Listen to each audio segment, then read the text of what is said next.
अस्सलाम वालेकुम रहमतुल्लाहि व बरकातहू। नाजरीन, कल आपने एक वीडियो देखी जिसमें एक शख्स इंतहाई गुस्से की हालत में एक मासूम हिंदू लड़के पर बरस रहा था। उसे मजबूर कर रहा था कि वो अपने भगवान को गंदी गालियां निकाले। ये वीडियो सोशल मीडिया पर वायरल हुई और बहुत लोगों ने इस वाकये की सख्त मजम्मत की। चुनाचे आज वो शख्स पकड़ा गया। अब वो मीडिया के सामने खड़े होकर माफिया मांग रहा है और साथ झूठ भी बोल रहा है। कह रहा है कि ना तो उसने वीडियो बनाई और ना ही उसने इसको सोशल मीडिया पर शेयर किया, जबकि साफ पता चल रहा है कि वीडियो उसने खुद बनाई।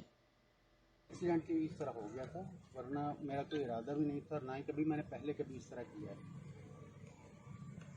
बहरहाल मैं दोबारा माफ़ी चाहता हूँ इस चीज़ की, तो क्योंकि बहरहाल हमारे दीन में इस चीज़ की सबसे बड़ी बात यह कि मेरे दीन में इस चीज़ की तालीमात नहीं है कि मैं किसी को दुख दूँ, तकलीफ हो, ऐसा कुछ नहीं है। मैं दोबारा माफ़ी मांगता हूँ। ये वीडियो किसने बनाई थी और फिर वायरल कैसे हुई? ये मुझे इस चीज़ का नहीं, वीडियो तो आपने बनाई, फिर आपने किसको दी नहीं, वायरल? मैंने नहीं बनाई है। ये तो आप हाथ में मोबाइल लेके बना रहे हैं वीडियो। नहीं, और कोई था ही नहीं वहाँ, कोई आपके साथ ही नहीं था? दो थे आप।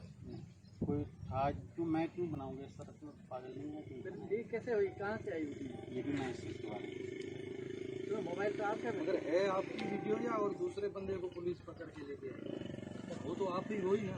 हाँ हूँ तो मैं इसलिए माफ़ी मांगता हूँ। नहीं, आपको भाई 11 महीने में ये नहीं पता चला कि थरपारकर एक मजहबी हमांगी का हिस्सा है, उसको आप बिगाड़ रहे हैं। असल में आपने देखा होगा ना उस इलाके में कितने हिंदू रहते हैं और किस तरह अमन से वो लोग रह रहे हैं। मेरा कोई इरादा नहीं था इस चीज़ का। ये एक्सीडेंट नहीं, आपके प्रोफाइल पे लिखा हुआ लब्बाइक या रसूलिल्लाह, सूरह काफिरून है, लम यकुन दिन, वो दीन के तुम्हारा दिन तुम्हारे पास, हमारा दिन हमारे पास। फिर आपको ये इख्तियार कैसे हो जो आपने ये हरकत? मैं इसलिए माफ़ी मांग रहा हूँ इस चीज़ की। आप माफी हिंदू भाइयों से मांगे ना, अगर वो आपको माफ करते हैं तो सब माफ कर देंगे आपको। नाजरीन, सवाल पैदा होता है कि क्या अब इस तरह माफी मांगने से बात खत्म हो जाएगी? क्या दीगर लोगों को भी इसी तरह माफी मांगने पर छोड़ दिया जाता है? उन पर तो जाती दुश्मनियां निकालने के लिए झूठे इल्जाम लगाए जाते हैं और उनकी कहीं सुनवाई भी नहीं होती।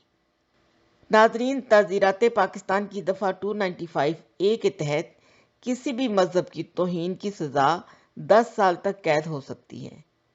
इस शख्स पर तौहीन मजहब के कानून का इतलाक होना चाहिए। इसने न सिर्फ दूसरे के मजहब की बल्कि इस्लाम की भी तौहीन की है।